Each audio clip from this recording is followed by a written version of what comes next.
So we're all dog faces. We're all very, very different. But there is one thing that we all have in common. We're mutants. There's something wrong with us. Something very, very wrong with us. Something seriously wrong with us. You're listening to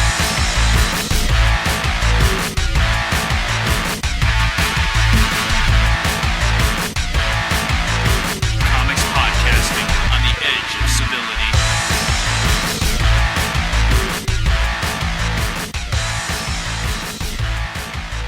Oh my lord. All right, children. Guess what it is? It is what it is. What? It's episode 76. Well, What do you mean, 75 geek? part 2. No, we already got a part 2. I want to make it 76. All right, it's 76. Fine, it's 75 part 2. What we are following the current Marvel Comics trend. It's 75.1. Point 1. And we're going to jump right in and not bother with a Marvel comic. All right, what do we got? Although, they are substantially known as Marvel people. Mark Miller, John Romita Jr., the big JR. Yep. Love the man. The double J, double R. Nah, it doesn't work. absolutely. Totally doesn't fucking work. Horrifyingly bad. It wasn't that horrifying. It's bad. It's not fucking good. JJRR? Even worse. Yeah. Kick Ass2 issue 2, where old boy finds that there are in fact other potential loser super fucking heroes running The around. League of Mediocrity! And they all have totally made up fucking backgrounds. Well, just the one. I mean, you got two mob guys. You've got some parents. You've got a hooker. You've got some odd dude and a kid lying his One ass guy who off. wants to look like Big Barda. Those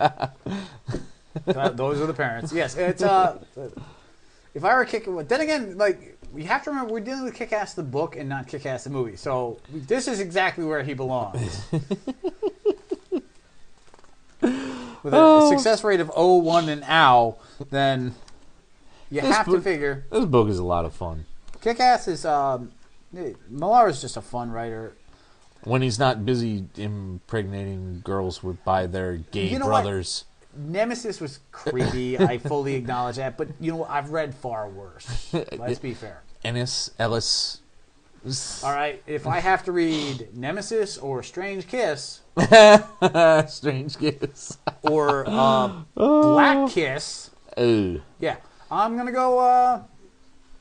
And Superior, which I haven't seen one in a while, has been awesome. The Superior is really good. I'm having fun with the evil demon space monkey Satan figure. Evil demon space monkey Satan figure. Today's sentence brought to you by. There's only one thing I don't like about JR's kids. You don't care to guess? Not enough to guess. No. Oh, fuck it. Their heads are as big as their fucking torsos, dude. I like how they have tiny necks Seriously. and huge heads. Yeah. Like all of his little kids look like homemade little mummy dolls. You know, like somebody wrapped twigs around something. Bobbleheads. I read a review of JR in something where they're like, he's never drawn a hot woman in his entire life.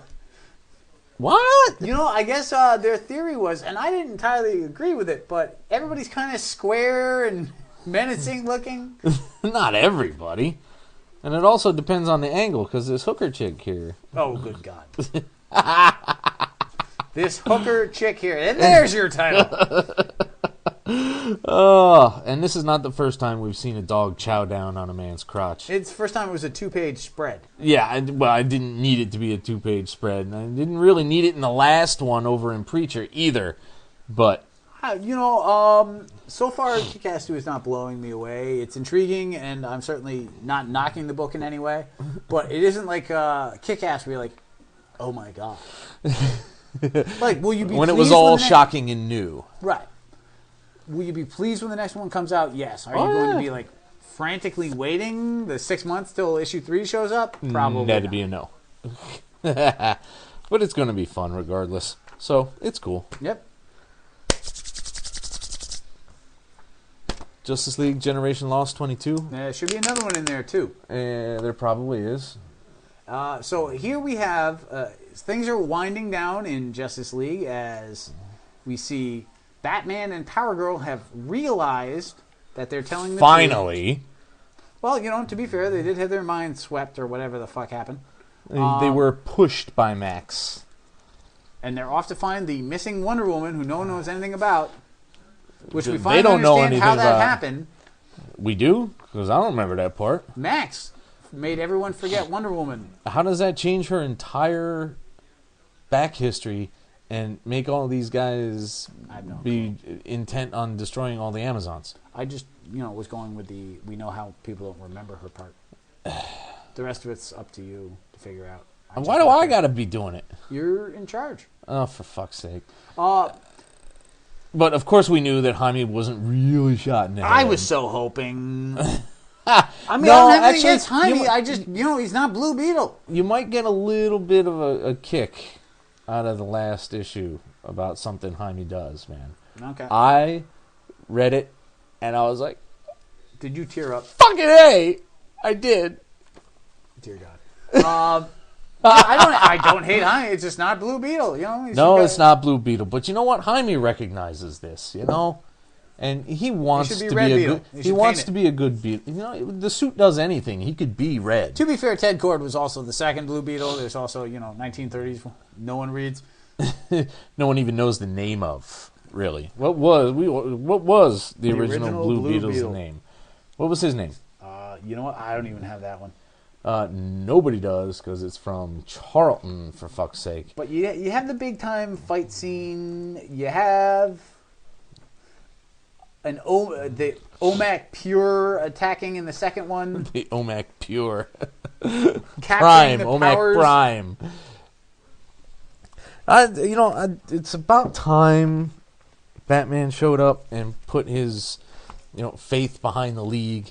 I mean, I was starting to get irritated around the far more cynical age of Infinite Crisis and Identity Crisis and OMAC Project, where he was just like, fuck you, Ted, I'm the big superhero and you're a fucking jerk. I hated that. I didn't think that Batman would ever treat Ted like that. I always thought, as far as that went, that Batman was a Ted fan, so I was a tad surprised. Well, I'm not sure he was strictly speaking a fan, but, I'm pretty Ted was certain he a respected bright, him. non-power hero. And, that should have at least garnered some respect from Bats. But, in OMAC Project, I was not happy about that. At any rate. Yeah, so we've got, apparently we've got the Super Skrull OMAC. And I had a good time with Gavril going It just nuts. happens to look totally like Despero, by the way. He looks a lot like Despero. For the record, But it was fun, Gavril drooling and gushing over Batman. That was fun, right? there's some classic moments. That is Batman! Indeed it is, sir. That is so cool! Indeed it is, sir. Yeah. That's fun! That's fun! Wow, you've changed tones on this book because of an issue I haven't read yet, which is throwing me off. I'm going to have to go back. Because there might have been parts that are being called back to now. And things make more sense now and fit better. I'm not sure it's any greater quality. I don't know. This is not my parents' Justice League. That's all I have to say at the end of the day. Our Justice League wasn't our parents' Justice League. This is not... I'm just not a huge fan of this book. I like that Booster Gold is getting a little push. Booster Gold went batshit in the last one. Well, Booster Gold, Max, there was a big fight. It was fun. See, Wonder Woman's starting to look... I'm starting to accept this costume a little more. Okay. I'm not, 100% with it, but it's certainly not as bad as the fucking biking shorts of the 90s. Well, they're embracing the television show and trying to meld the two, and I like when they accept that there is another media out there and kind of work with it to a degree. To a degree. You can't totally throw out the baby with the bathwater. Fair enough. Yeah. So I'm good with that. It's kind of aggravating. I was panning this for such a long time because I was like, ugh, are we going to have anything move fucking forward? if I have to read one more panel of somebody saying, "But we're real," you know, it was starting to get old. It was starting to get old. So then we have Thor. Yeah, as I jumping steal right your into role Thor. for a second. Oh yeah, go right ahead. Which is madness. I feel ridiculous. 621 going into Journey into Mystery. 622. Yep. A little retro moment as. As they bring out the new fraction. But we also have 620.1 before we go there. Yes. Because there's all over the goddamn place tonight. Thor battling the Grey Gargoyle. How I excited am I? enjoyed that. You loved it to death. I dug it all to hell. I think this was finally got to the real point of the point ones. Little side projects. Just That jump you in and let you get familiar with the character, get your feet wet, show them one of their common villains, or at least well-respected villains, gets you backstory, and then lets you go into the rest of the series and go have fun. It's just a side issue. I was dead set against these fucking things. It's a one-shot. It is what it is. In this case, though, they brought in the Grey Gargoyle, and all is good. Just give me a nice retro villain doing retro villainy. I will hold you and you will become rock, and then I will steal something with my French accent and my pencil-thin mustache. Yeah! Abnett and Lanning and Mark Brooks put out a good book. I mean, there's no more to it than that. I love how he disguised himself as some sort of rock-collecting troll. Yes, that was somewhat brilliant, really. You know what? He got right in. Nobody knew. Nobody cared. They were just like, "Oh, you brought a statue. That's fine." You can do that all day long. He makes brilliant statues. It's a great Thor statue because it's fucking Thor. I'll do that all day long. And then we jump right back into the Thor storyline of the giant creepy red people. That finally ends. Thor beats the piss out of. It's about damn time, too. I was getting... The world is saved. It stops raining blood. They're transported to some world where they can die. All the tree people can go back to living in the roots or whatever the fuck was going on. Yggdrasil. The world tree gets shattered. But then it gets kind of weird in Mighty Thor 1, but we haven't gotten to that yet. So. Well, I know I haven't. We go instead into... But Sif it was and a Thor nice have a moment. It was a nice following up point. It ended the story well. I love the art. Thor is a good book right now. Yeah, and when we jump into Journey into Mystery, Fear itself, we get a kind of Loki origin, for lack of a better term. How Loki became dead. You're trying desperately to remember that, aren't you? No, because I know exactly what happened. Because Loki allowed himself to die instead of plotting because he wasn't being creative anymore. Yeah, I can see that. So now he's... He's like, well, if I just Loki get myself a clean slate, then, I can fuck with him that much harder. No, not even that. The fact was that Loki was predictable in that he would always save himself. So he doesn't because then he's no longer being predictable. Right. Then young Loki finds his own memories, turns him into a raven, which means young Loki will eventually become douche Loki. Douche Loki. I also like how Volstagg hates Loki. Like, this was unreasonable on Thor's part. Like, I miss my little brother. I will bring him back because I have fond memories. And the entire world's like, we don't. I'm glad that you guys went hunting and wenching together. Like I said, they were gods. They had many hundreds of years as kids. Yeah, but no one else was around for those fond memories. Everyone else was sitting there going, yeah, this guy's a dick. He killed my sister. He gave Surtur the fucking sword. He convinced Hela to scar the shit out of you. He turned the Enchantress into a whore for like 50 fucking years. Well, that and genetics.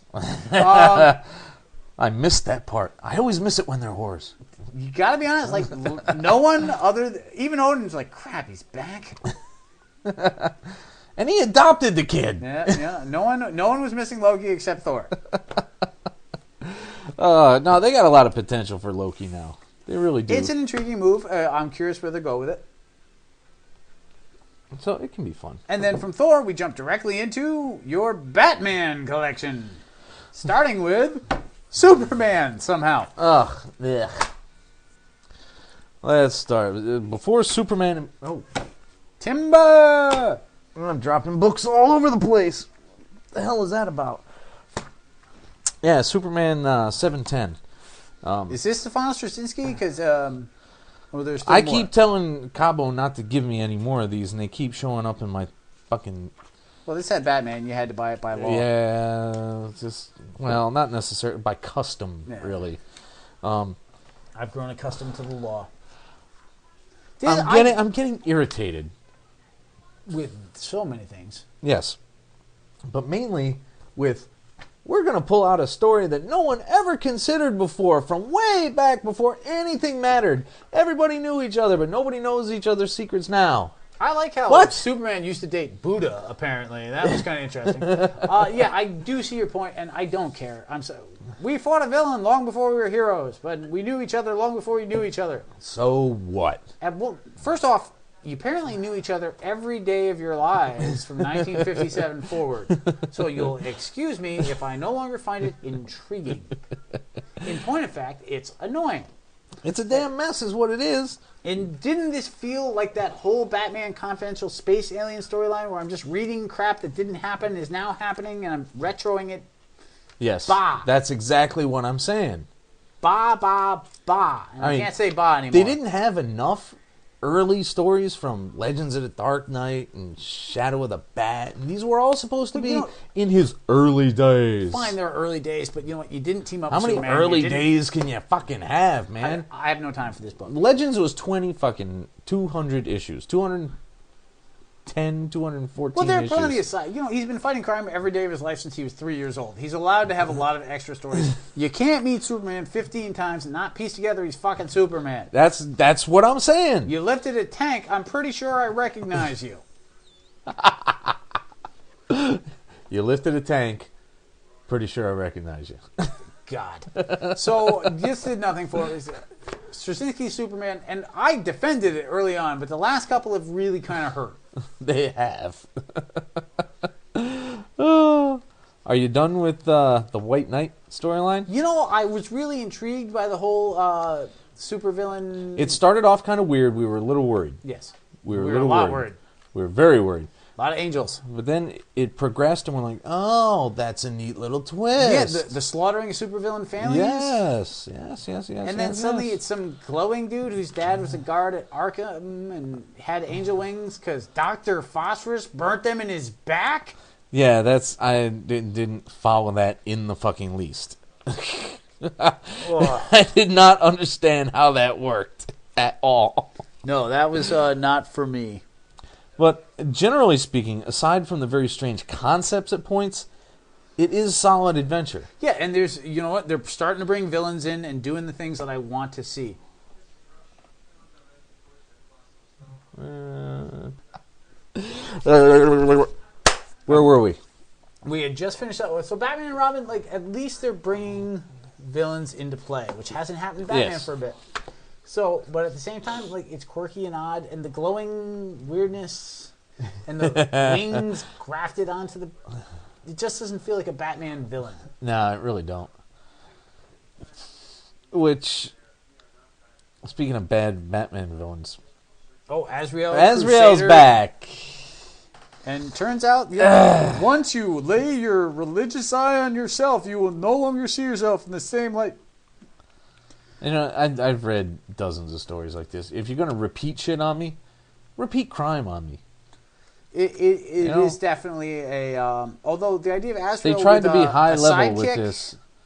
The Crusader character, you know, maybe they're going somewhere interesting with that. This did not do a lot for me. The little bomb dude blowing up, surrounded by the Crusader's force field. I'm sorry, did I just read the words force field in a Batman book? Yes, you did. Yeah, no, thank you. Unusual. Don't like it. Don't like it. But it does end with Ra's al Ghul going, I'll win. Fuck it. That was the best Let line. it happen. He can win 1,000 times. I only have to win once. And that's why Ra's al Ghul is cooler than everyone else. And here's the finally, how many times do we have to wait? Month after month after month. Finch's Dark Knight #2. Number 1 was awesomely promising. And what do you think of number 2? It largely delivered. We've got a penguin who's a stone cold asshole. There's no better way of putting it. You do not like the Penguin. Nor should you. No, the Penguin is a douche. The Penguin? Penguin. The Penguin. The That's a Keith Penguin. Giffen villain right there. The Penguin. You are the Penguin. That would be my supervillain. Now, it opens with a really nice splash page, except for the glowing bat symbol. I'm not digging on that, man. It's like a flashlight for Batman. No, that's Peter Parker does that shit. What? Yeah, he had the Spidey I light. actually don't remember On his that. belt, he had the Spidey light. Oh, dear God. You don't remember that? Thank fuck no. They used it on several covers when he was spotlighting villains going, ugh. Thank you. Thank you for the Suddenly I wish we were a visual podcast. We can arrange that. Really? I have webcams. God help us all. For 100. 100 kids, you get to see us live in action. There you go. We finally... As boring as we can be. I will belch on camera just for the special 100 episode. All right, so getting back to the issue. At hand? Yes, we've got Croc, we've got Penguin. Like, this is the Batman I want to be seeing. Like, there is no better book than Dark Knight right now, and there are only 2 of them, which says a lot about Batman. Oh, it's so good. And the art, David Finch is amazing, so the art is ridiculous. He's just got to be quicker is all.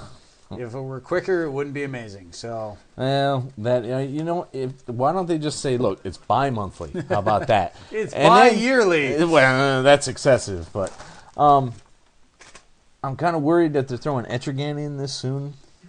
you know, I mean, Etrigan is one of the weird characters that Batman has a consistent history with. So Actually, they have met several times. I gave you several Brave and the Bolds with Batman and Etrigan. So Etrigan is a weird character.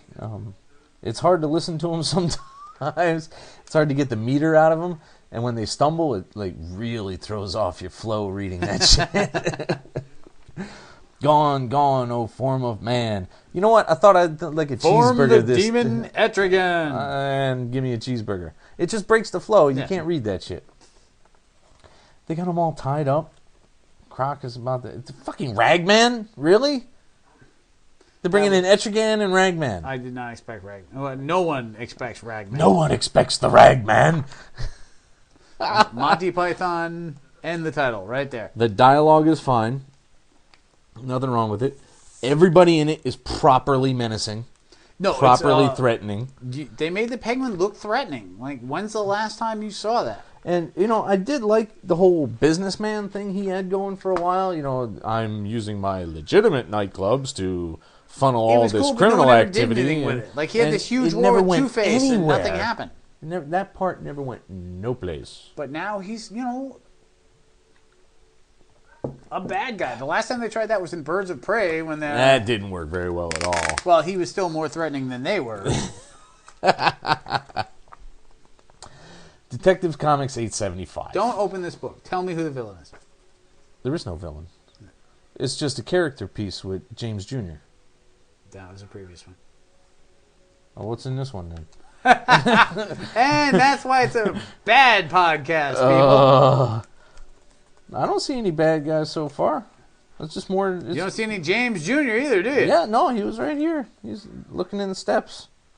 I know, was it? Brought him to another dog. It's not autism. Yeah, that's James Jr. Yes, for a second, but this is not the one where they're sitting talking all that issue. No, it's all his backstory.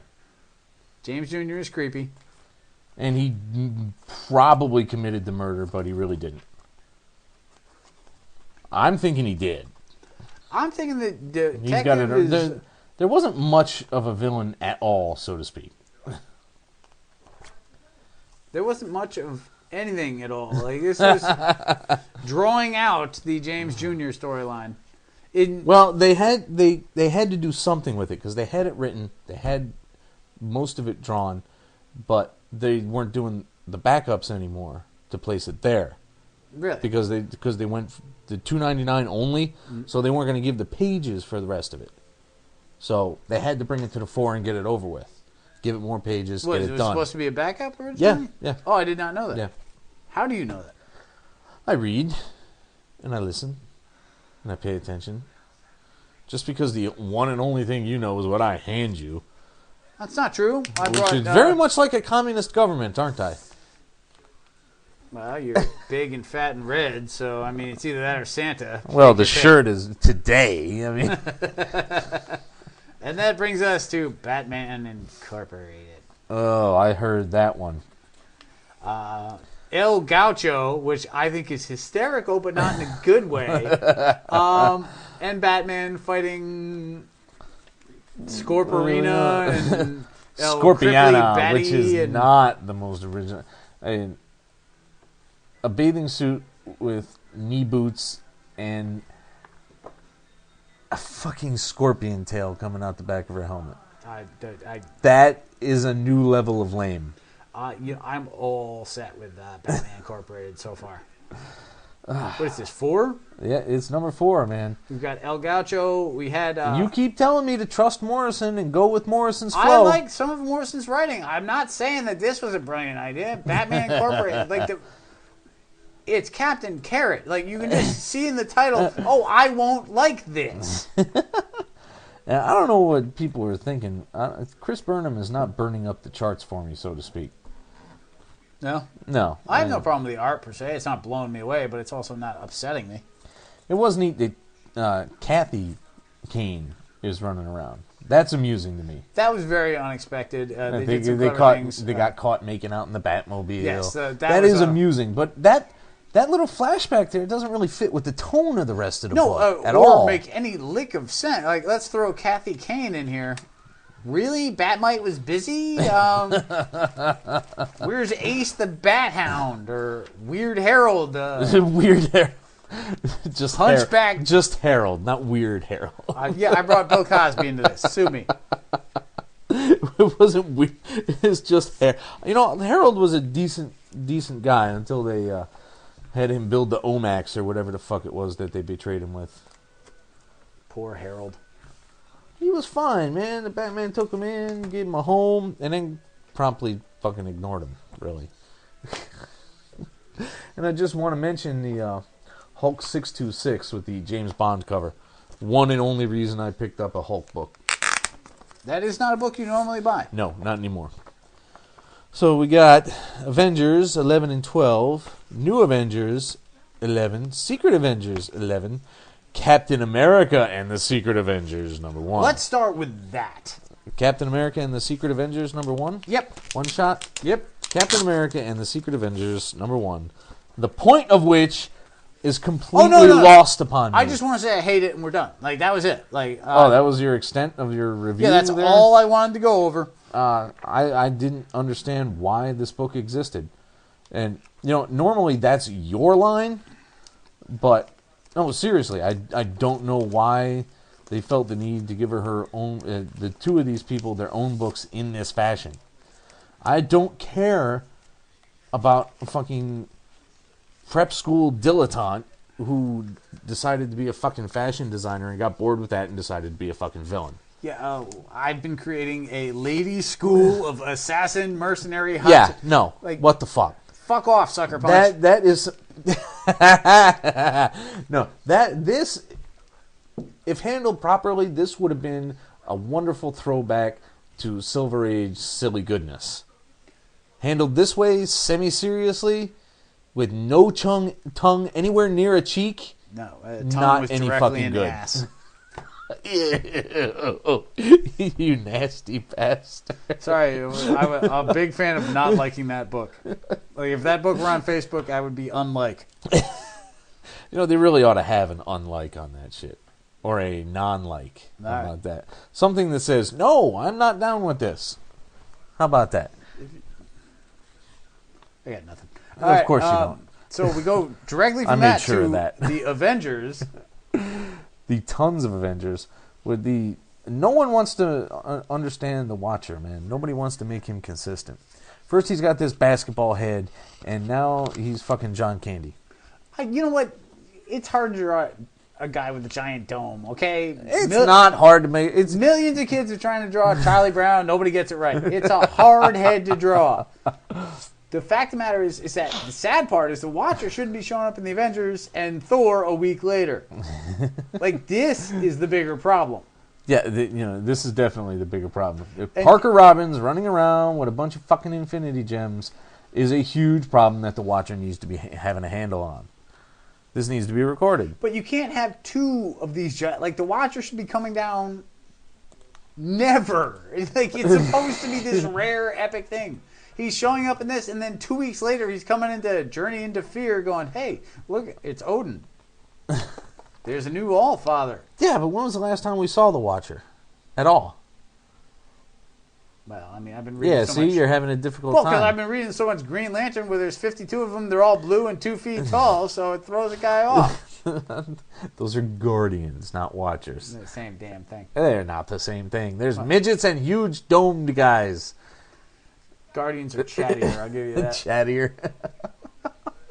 But in the end, we see Thanos shows up, except it's not actually Thanos. No, it turns out that it's actually... Iron Man. Tony fucking around with reality and, screwing with Parker's head. And where do they finally deposit Parker? Back in prison. Which I'm so happy for. Let him rot. Now, when Cabo... Now, to be fair, we discussed how much the Hood has taken over the Avengers since Bendis has been writing it. Yep. And Cabo's like, he gets his due. Didn't you expect something a little more dramatic than putting him in prison? I would have hoped for a lot more. Like, the way Cabo made it sound, I thought they were going to, uncreate him so we'd never see him again. I would have paid real fucking money but for didn't that. You expect something, huge? Yeah. And then they're like, oh, he's going to sell. Yeah, well, the guy sells comic books. He's got to pump it up. His revenue depends on people buying books because they're saying, ooh, what does he mean by that? I've got to see it. And then we have the big reveal at the end of the Avengers, which is that Black Bolt has been replaced in the Illuminati by... You don't remember. Replaced in the Illuminati by? Captain America, Steve Rogers. Yes. Who just issues ago, not that many issues ago, 3 tops? He was like... Tony, what the fuck is this Illuminati stuff? But let's be fair, we also have a brand new Avenger. But before we get into that, the conversation they had that inducted him into the Illuminati flowed nicely, and it seemed to be logical. I mean, I didn't have a problem with Cap. I thought Cap would have been, if you recall, on a couple of podcasts ago, absolutely. I thought Cap would have been a viable option. What I want to know is, if Submariner is no longer in charge of Atlantis, why can't we kick his douchey ass out? Yeah. And yes, kids, I like saying douchey. Yeah, it doesn't seem like he's got a real point in being an Illuminati if he's not in charge of anything. 5 powerful, important guys and 1 arrogant prick. Yay. But who's our new Avenger? The Red Hulk. Thunderbolt Ross. Douchebolt Ross. Can I be honest? How cooler would the Red Hulk be if he had Thunderbolt Ross's handlebar mustache? That would be a lot cooler. I would be far more down with that. You'd just be like, oh my God! Red Hulk shows up, twirling his mustache. We'd only buy Hulk books at Shea Mad Duck. Shea Mad Duck. New Avengers, where they're still diddly bopping between CHAYKIN and Saving Mockingbird. I love the CHAYKIN stuff. Superior beating up the Avengers. The whole Hammer being reformed. Is what's her name with the glasses really Victoria involved? Hand. I so hope she isn't. I hope she's completely justified in trying to run things properly at the end of this story. I don't care, and I'm intrigued enough. The CHAYKIN stuff is pulling me back to this book right now. Oh, yeah. The 1940 stuff is far more interesting. Craven trying to figure shit out. I'm loving that aspect. Although where Dum Dum Dugan went is driving me insane. And Namorita hitting people with a whale. That's why I read comics. That is some Silver Agey shit there, man. Riding a whale straight into the Nazi compound. That's what I love. That's giant things hitting each other. That's what I like. Yes, I went there. My point with Victoria Hand. Yeah, okay. is we've gone through this several times now, and I've heard it on other podcasts as well. What long-standing character was made after the 60s that had any kind of importance? And running the Avengers and having run Hammer, and by extension S.H.I.E.L.D., so far she's been a solid character. She could keep going and become an impactful new character. She won't. Well... She doesn't have powers, and she's not pertinent. Like, think Victoria Hand shows up like every 8 Well, issues look to how... say hello. Well, look, I plan things. Look at Henry Peter Gyrick. He just showed up, for fuck's sake, in your new homework pile. He's been around since the mid-'70s doing crazy shit for the government just to fuck with the Avengers. But how impactful has he been in the last 10 years? In the last 10? Difficult to say. But he was made... I think, sadly, it's not difficult to say. It's not at all. Well, I mean, they just brought him back. And he had a big confrontation with Commander Stevie. So... Don't call him that. That's not right. Come on. Commander Stevie! I can't root for a guy named Commander Stevie. And that's exactly my point. That's why That's why he's going to be Cap again. Well, that's why Bucky that opening sucks. sequence of Fear itself was possible. No, Victoria Hand is perfectly acceptable. To me, she's more like Carly, you know. No, like, fuck that. She's not remotely like Carly. First off, she's badass. She might roll into something, but she probably won't. That's the way I'm looking at it. Nah, you don't know what you're talking about. Yeah, okay. All right. So from there, we go to Secret Avengers, where Cap fights John Steele. which I just can't say that name out loud. It's not that difficult. John Steele. Just Work with me. John Steele. stop saying John Steele. See? I told you could say it. Yeah, but I can't say it. You know, I'm John Steele. John. Ridiculously pointless. And he. This reminds me of Nuke. Yes, so badly. Yeah, particularly absolutely. since we're about to go into Ultimate Cap Yeah. with the Ultimate Nuke. Like, John Steele is just a variation on the same theme. Yeah, but you know, I absolutely adore Conrad's art right now. Yeah, but you can't, like, who, the Secret Avengers are horrifyingly bad. They are for the moment. Like, take Cap out of them and it's the worst, it's the Defenders. And you love the Defenders. No, I love the fact that they're horrible. I own one issue of the Defenders because the headmen are in it. Alright, when you got an ape with a scientist brain attached to the body, that's awesome. Yeah, but this issue... And Ruby Tuesday? Oh my god. Yeah, I remember things. No,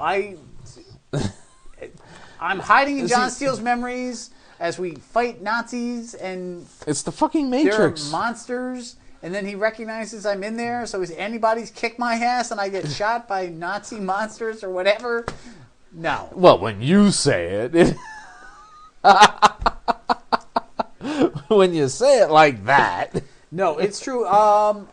Secret Defenders is not the world's worst book or anything like that. It's just not. I want to see how the next one that jumps together... because 12 ends this one. 12 ends the whole John Steele thing. I want to see how the next arc ends, and I will make my decision about... So you're thinking actually Dice. dropping Oh, this yeah. one? Oh, yeah. Okay. Yeah. Which is not like you. It's not coverty enough. It's not just good put enough. a Y on the end of that. Yeah, coverty. Enoughy. Well, no, I didn't do I didn't do enoughy. You will. I did not say enoughy. It's not covert enough. It's not secret and it's not good. They seem to be going after two big things. The Serpent Crown is pretty... Leaving the planet to go after the Serpent Crown's fucking twin sister is a little big. You know, you use the regular Avengers for that. You pop them in a Quinjet, on they go. Then you got Fu Manchu. Now you got John Steele. The thing is, though, like, first off, there's When I like hear this covert, revolving guest thing going, like Nova, Shang-Chi. yeah, the The guest... actual team. Can you even name all the, like, how many people are out there that think Nova and Shang-Chi are on the team? They're not. Shang-Chi declined. I can't remember what happened with Nova. I think he was just... He's Nova. Yeah, well, no, I think he was just showing up to show up. But that's my point. Like, how many people think that these guys are on the... Who can name the Secret Defenders? It's Commander Stevie, Beast, Valkyrie, Black Widow. That's the Sharon Carter. That's the Moon Knight. Yeah. Moon Knight. Who they're not using. Dude, literally, you take Cap out of this, and Heroes for Hire has had better lineups than this. I don't know about that. Heroes for Hire. Yeah. I'll take Misty Knight. I'll take Power Man and Iron Fist over this crew any goddamn day. Which is why I'm considering killing it. You know, if the next arc doesn't start off with a bang and then show me some shit, I'm done.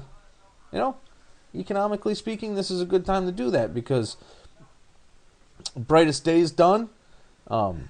What's his fuck is Generation Lost is done. Probably not going to be hanging around on Batman Incorporated much longer. Dude, you're never going to quit a Batman book. Who are you kidding? Of course I am. I had to quit Shadow with a Bat. Eventually. One day. Shit. Emerald Warriors is going. This is a good time. This, you know, despite all these point ones, this is a good time to be jumping off. Now, would that mean you'd be branching into new things, or just sort of... That's going to depend exactly on what I can find. Because Frankencastle is still out there. No, it isn't. It's all done, actually. Thank God. All right, so from here we're going to jump into the Cap pile of our pile. Ultimate Cap, number 4. Which we discover that Cap versus Nuke results in Cap spitting spider venom... snake Cobra venom. / cobra blood, whatever the fuck he chewed out of the snake that he bit open. That was fucking the implications of what he had to do physically to get that shit are disgusting. So he spits that in the face of Nuke. Then he's in a giant battle where he points out, I knew all this fucked up shit because I've got Google, which just makes his whole miniseries pointless right there. Everything you've been saying, I've heard of. And it's such a weird thing. Nuke is pissed off because his faith has been blasted. The faith in the government. But somehow, Steve Rogers' faith has been renewed in the mystical because suddenly a cobra showed up and gave him a device to get out of this. Yeah, but you know, there's a lot of weird little moments in this. Like, the whole village of superpowered kids that just beat the crap out of him are all scared of him now because he beat up Nuke. Like, there's still 55 senior citizens were thrown around like a rag doll. I'm not certain they were frightened of him. Really? They drop guns and don't attack him? Well, that seems more respectful than... I was like, all right, you overpowered our leader and you want us to quit. So, you know, strength rules, you won, fuck it. So, yes, then we have the quasi-religious aspect, which Hawkeye, and Ultimate Hawkeye is like the biggest motherfucker in he's just such an unpleasant human being. He goes, you know, what we do kind of resembles the devil's work more than God's there, Steve, and you consider that somebody else might have said, which is just a horrifying thing to say to somebody. It's like, I felt God's hand. No, that was his balls. Ew. Yeah, exactly.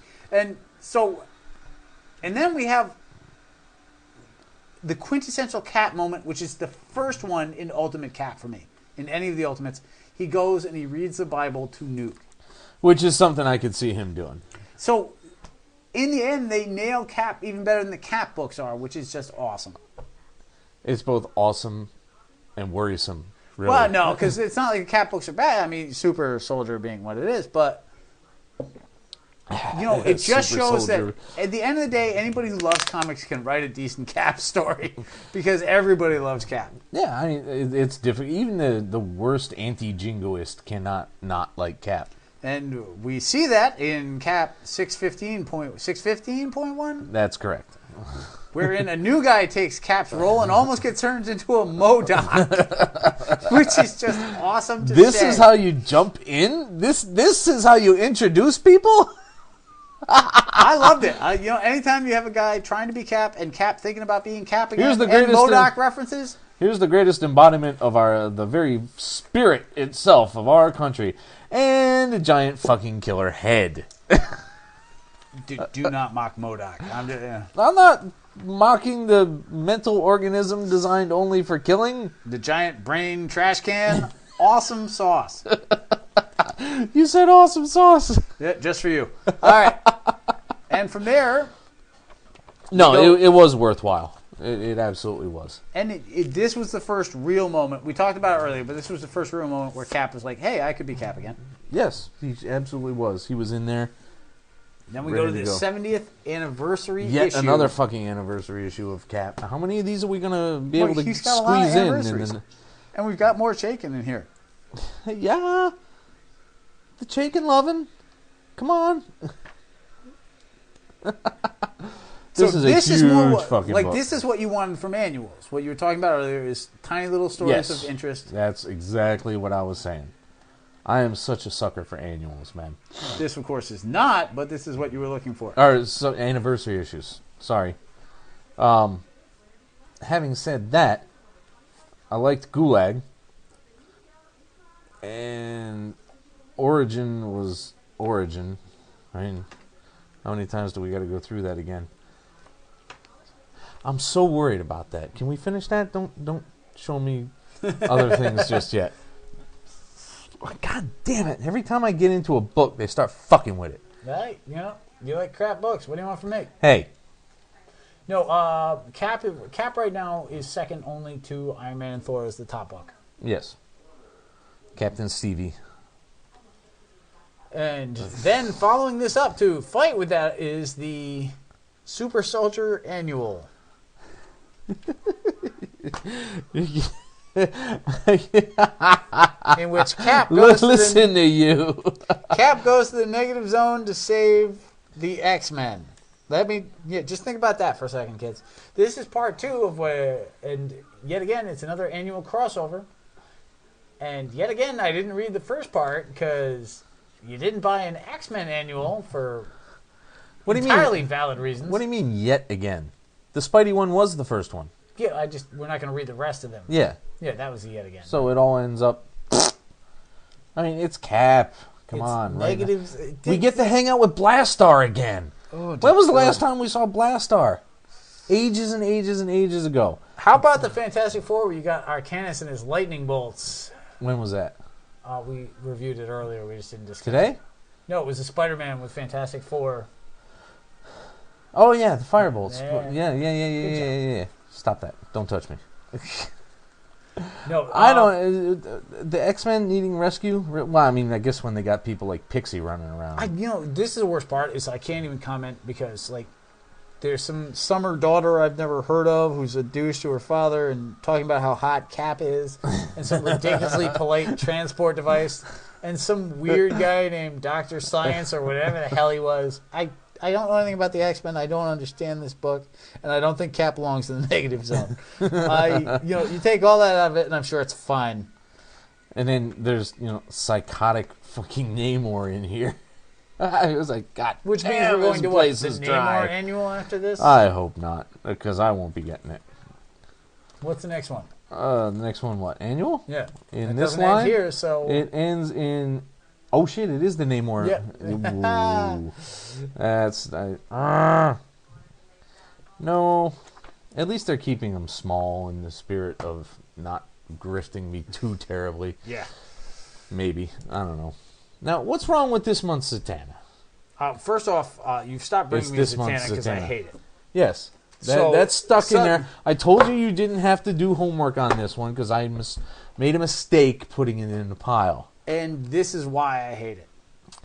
No. It's Matthew Sturgis now. It's no longer Dini. I don't care. I still don't like it, which is my theory. But I liked Dini. And how do you feel about Sturgis? And you got a Connor cover. So I thought, Connor cover? Okay, I'm down. As for random fucking Cockney jackasses just killing people out of nowhere with spears because they're mermaids. Oh, you're mermaids. Oh, shove it up your choky starfish. Yeah, what? No, fuck you. Really, choky starfish? Was that fully necessary? I didn't seemed like to fit Satanic with the when good people. Merv theme. Just shoe with this. She's saving little elves and healing their wings so they can fly back to England. No, there was absolutely... This is obviously a fill-in transitional book. None of it is explained.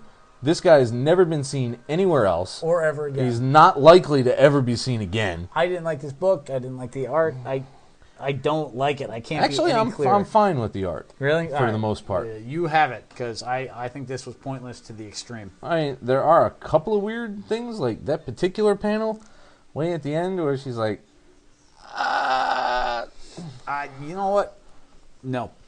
I can't do anything else. It's a straight no for me. No, I wasn't really overall happy with the story itself, but the art was fine. But I don't know where Sturgis is going to go with this. It didn't have. It was utterly pointless. I'm wandering around. Palindromes. That too. I would have thought you dug the fuck out of that though. I was waiting for Evil Star Rats Live or whatever, but are you sure that's not in there? Nope, I checked. Scat Cat or something equally ridiculous. I'll have to see how the next one goes. Because 12 is actually a decent place to end. I mean, it's an even number. It's a year. Economically speaking, I love talking like that. I hate talking like that. Yes, you do. I do not want to say that I gotta do it because I'm fucking poor. No, but you know what? There are a lot of books out there right now, and let's be honest. I get a disgusting amount of books. The amount of people out there who are buying staggering comics, amount of books. You've got to be considerate, and books have to kind of earn it. Yes, you do. There's, I listen to what other people are doing, and they're like, yeah, I get this one, and I get that one, and I get a couple other things. So yeah, the magic is kind of gone on Zatanna. Ironic. Which is, that is what ironic is. Yes. Which leads But us, we do have something that's very magical. yeah, I never expected to see Polly Bruckner again in Untitled. Polly Bruckner, the madcap, fucking evil dude, for lack of a better term. evil Turned bunny rabbit, Yep. who can't escape the literary fantasy world. The cool thing about this is, of all of Unwritten, the issue where Polly Bruckner gets fucked was probably my favorite. Like, the whole concept, like, I'm in a bunny, I don't want to be a bunny, I'm going to escape. Oh, we're just going to throw you in a closet with bad stories and you're going to be very unhappy, is amazing. That's a fuck of a prison right there. And then, to go from that to, like, 6 issues later, him busting out and coming back is even, like, I'm like, they're done with that dude. He's in bunny hell. Bunny hell. This is a phenomenal issue. It's clearly his transitional piece. Yeah, it's a filler in a sense that, hopefully they play back into it, but it's entirely a Polly Bruckner storyline. Oh, yeah. It's named after Stairway to Heaven. There's a hippo having sex with a bunny, or there's some weird shit going on in this. What is the journey? Did I miss something? No, it's just all these characters are slowly wandering, trying to find something. They're on a staircase, and they're basically walking from anthropomorphic animal realm to anthropomorphic animal realm. Well, that I got, but what was the real point of getting where they thought they were going to try to go? I think, and to be fair, like, this book is dense, and I could easily be missing something, but I think it was about little side characters just falling out of stories and then ending up out here. Okay. Is how it felt to me. And then they're just trying to find a way home, but there is no real way home. Because there is no home to go to anymore. But see, it's this kind of back and forth, nickety knack. I'm gonna fuck with you. I can't believe I'm having to say this kind of dialogue that I'm. Yeah, Badger, Raccoon. It's right out of And Wind of the Willows. I'm Badger. Well, that's fucking informative. I bet he's Raccoon. Yes. Do I know you? And I love Wind of the Willows. My dad's favorite kids book. It's a book I've read for years. It's a phenomenal book. To distinguish you from other Badgers, I think we should call you retard. There's even, if you look closely, and it's only in the caption, there's even a Piglet reference in here. Is there? Yes. I'm doing you now, and I'm flipping through a book trying to find a page. It'll be fine. But occasionally you got to do this shit. If we could memorize all this shit, we wouldn't need it on paper and keep it around. Right here. We would just memorize it and call it even. There's also a Song of the South reference. Uncle Remus. Oh, yeah. Piglet's Last Charge. And Brer Brer Bear's Bear. Sacrifice. Yeah. So there's just so much to this book. And here's like a throwaway issue that's phenomenal. Yeah. And what happens to Paulie Bruckner from here? Who knows? But now he's back out in the realm as the world's most fucked up bunny rabbit. Just walking into the middle of your conversation is so much fun. This fucked up bunny rabbit. Mike Carey and Peter Gross have got their shit together. You know what? They really do. Every time Unwritten does something, stumbles a little bit, it just nails it. It just corrects it right. Boom, right off the bat. Looking good. All right. And from there we go to... Finally got my Cinderella. Not the cover I wanted, but what are you going to do? So, and we really got to nail down this Chris Roberson talk. How so? We got to call him. He's been expecting us forever. But Cinderella is an excellent read. The Dorothy Gale concept is just hysterical. Isn't it? All right, so it's amazingly amusing that Dorothy Gale has grown up and become a fucking freelance assassin. A mercenary, in point of fact. And relatively badass as well. I also enjoy the fact that there are characters... You know what? If some old hag just wandered onto my farm and thought she actually had the power to have my fucking pet gassed, then fuck it, I'd probably be looking to get a little hardcore myself. Hey. You know? I mean, come on. Think about that. No, what the hell kind of justice system is that? And they also introduced Nancy, the great, big, huge, Indian tall storytelling or African trickster god storytelling. Well known to they geeks cannot through leave this Neil guy Gaiman. alone. Every fantasy thing you throw into, somebody brings up the fucking spider trickster god. Hey, why wouldn't you? Well, because he's one goofy looking fuck. That's why. Well, I mean, look at him, man. He's a bean pole on top of a bean pole, held together by a couple of fucking bean poles. The Cinderella books are just so much fun because you're taking James Bond and putting it into a little blonde chick. Yeah, it's just fun. So far, I'm totally enjoying this. I enjoyed the first one. I like this one. And it ended in a trap that isn't really a trap. When you know you're being trapped. I don't know what the hell that means. And you can take advantage of a trap. That's what it is. I wasn't supposed to give you iZombie 12 either. iZombie is not my favorite. My major problem with iZombies is it just feels like you've been giving to me regularly. Like I've read all of them or close to. That's because I keep when I track them, when I tag and bag them, right. They're all in one pile, and I'm kind of in a zone, so I kind of forget about it. It's overly quirky to me. I can't put it any better than that. There's some creative things going on. Well, maybe you can ask Chris about that when we speak to him. I'm pretty sure he doesn't want to speak to me if he's heard any of my podcasts about iZombie. I can almost guarantee he hasn't heard any of them. Fair enough. It's not like there's terrible writing. Like, to be fair, I can't knock the guy as a writer. I just don't get it. I was kind of put off by this issue, though. What, the prequel? It's how the ghost met the zombie? Because it was nothing. I mean, it was just like, I'm floating around and I'm listening to a jackass cowboy who may be lying, is probably lying. He was born in 1952, so he wasn't... Hey. I have never met Custer. A lot of wasted space on the page, too. It's like, give me just a little more art. I mean, the Hernandez... Gilbert is supposed to be everybody's, like, indie art god.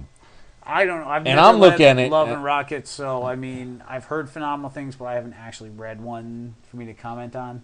And I'm looking at it, and I'm thinking, Gil. I remember that DC book, Girl Give me something Crazy else. or whatever. Oh yeah, Peter Bagg and Gilbert. Like, there's indie stuff is not always for me, so I can't put any better than it sure isn't. And yet you like it even more than I do. Yeah. You're far more along the indie curve than I am. Well, I love Michael Aldred. You know, you got almost you got a full early run of X-Force while he was on it. Yeah, and that was the run I the- hated because they did such bizarro shit. I did keep the Madman stuff because I love that dude. All right. Incorruptible scares the shit out of me. How so? Sex magic With fat guys? Yeah. No, I got no need for that. It's This was nasty. a creepy issue. However, Incorruptible is kind of coming around. Like, now he's working with the Paradigm and things are getting intriguing. Yeah, well, you were very worried about this book. I and was actually it was anti this twisting book around for- the other way now. Well, I still think that Irredeemable is the stronger of the two books. Irredeemable stumbled a little bit. Incorruptible kind of lost its way totally. Or was it just a really big plan to begin with? Huh? You don't know. How do you know? Mark Waid is evil. He might have been plotting Mark this shit Waid's a from phenomenal writer, and I don't like doubting him, but Incorruptible for a while. And to be fair, there's only small things that are kind of like the sex magic thing was bizarre, and licking the red to find out it's from sex magic. Like that. Yeah, just that sounds was bad. disgusting. I had no need for that. I know this flavor. You're a horrible human being. But it's like Jason Aaron said, write like your parents are dead. So I'm guessing Mark took that to heart. I've not heard Jason Aaron say that, and I hope his parents are okay. Good night, gentlemen.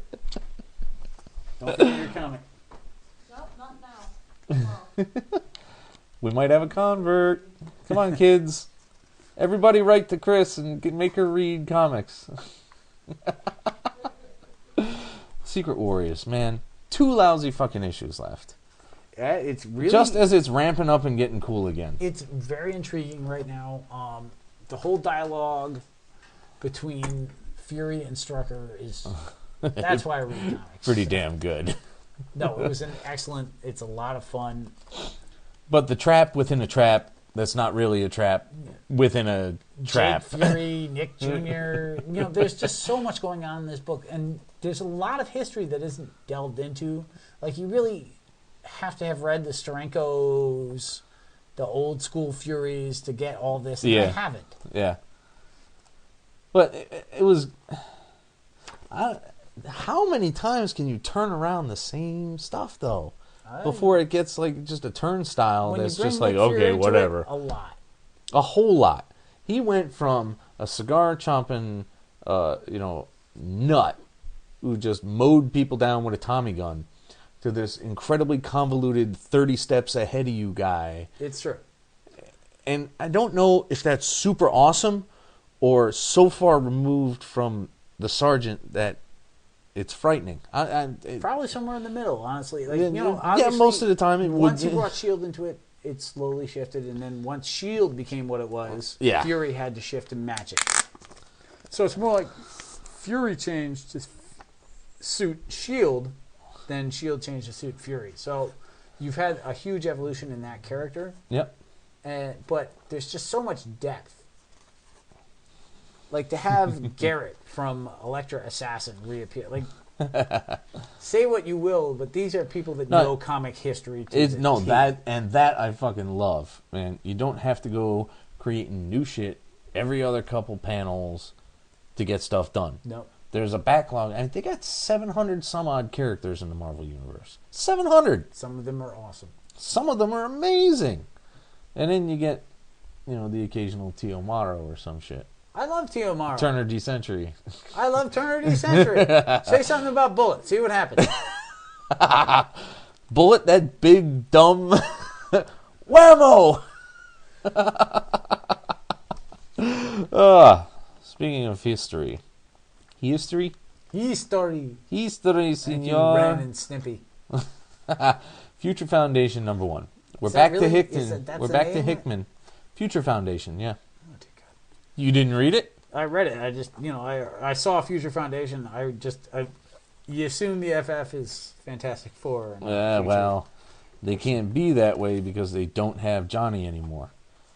They don't feel that they're really as family anymore because there's a huge Johnny-shaped gap.